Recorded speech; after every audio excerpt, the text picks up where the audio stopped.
Bismillahirrahmanirrahim. I am Zahra Sahar, member of DRP here. As we discussed the HAM-A Hamilton Anxiety Rating Scale in our last lecture, so today we're gonna discuss the HAM-D Hamilton Depression Rating Scale. Hamilton depression rating scale भी बिल्कुल ही उसी anxiety scale की तरह ही है, जैसे कि हमने BAI and BDI का किया था। बेग एंजाइटी इन्वेंट्री और बेग डिप्रेशन इन्वेंट्री दोनों सेम ही था, सिर्फ एक में एंजाइटी को मेजर करते थे और दूसरे में डिप्रेशन को मेजर करते थे। सेम इसी तरह HAM-A एंड HAM-D भी दोनों एक ही तरह के टेस्ट होते हैं, सिमिलर टेस्ट होते हैं। फ़र्क दोनों में ये है कि HAM-A एंजाइटी को मेजर करने के लिए इस्तेमाल होते हैं, जबकि HAM-D डिप्रेशन को मेजर करने के लिए इस्तेमाल होते हैं।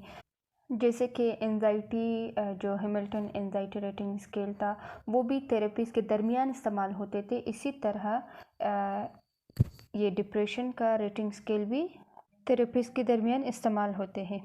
So let's come towards our today's lecture, that is HAM-D. So the content of today's lecture is introduction, scale, questionnaire and ranges.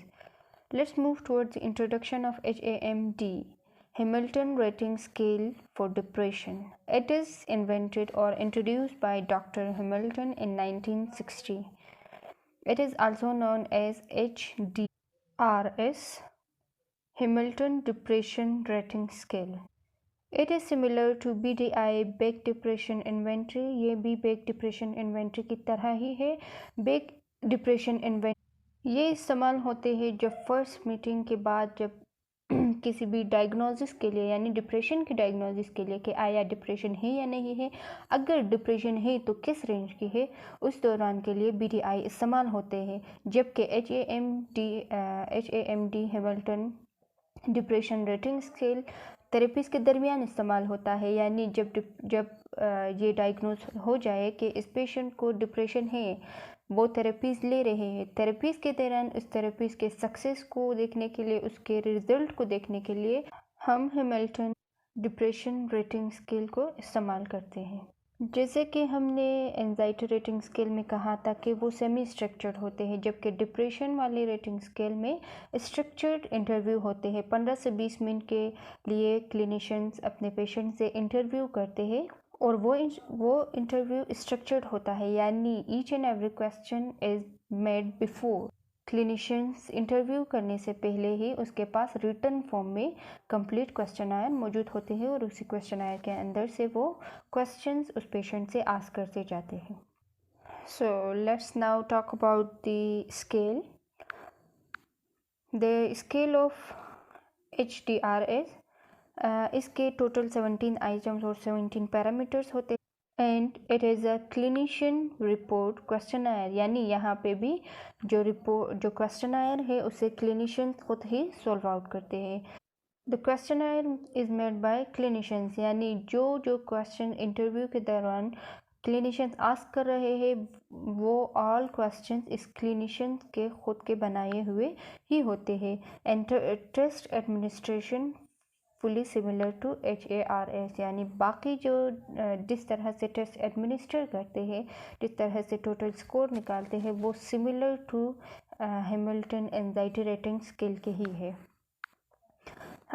अभी देखिए यहाँ पे स्क्रीन पे आप लोगों को शो हो रहा है, this is the questionnaire of depression rating scale of by Hamilton. जैसे कि इसने सुसाइड का दिया है, insomnia, early in the night, ये सब पैरामीटर्स है, ठीक है। सुसाइड के related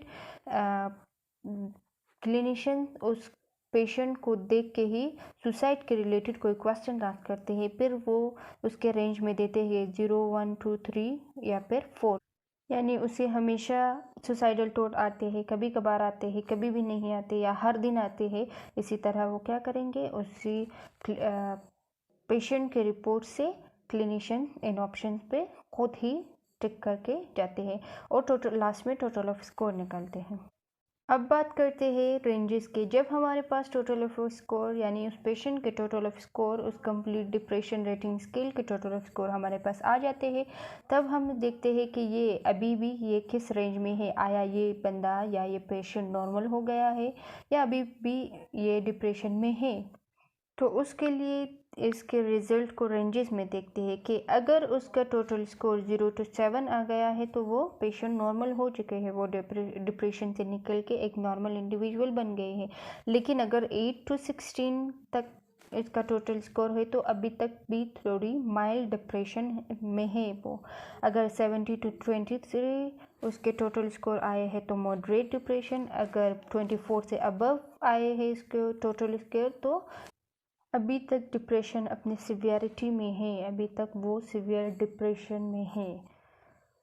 So this was about the Hamilton Depression Rating Scale. Hope so that the lecture was understandable and clear for you all. Thank you so much.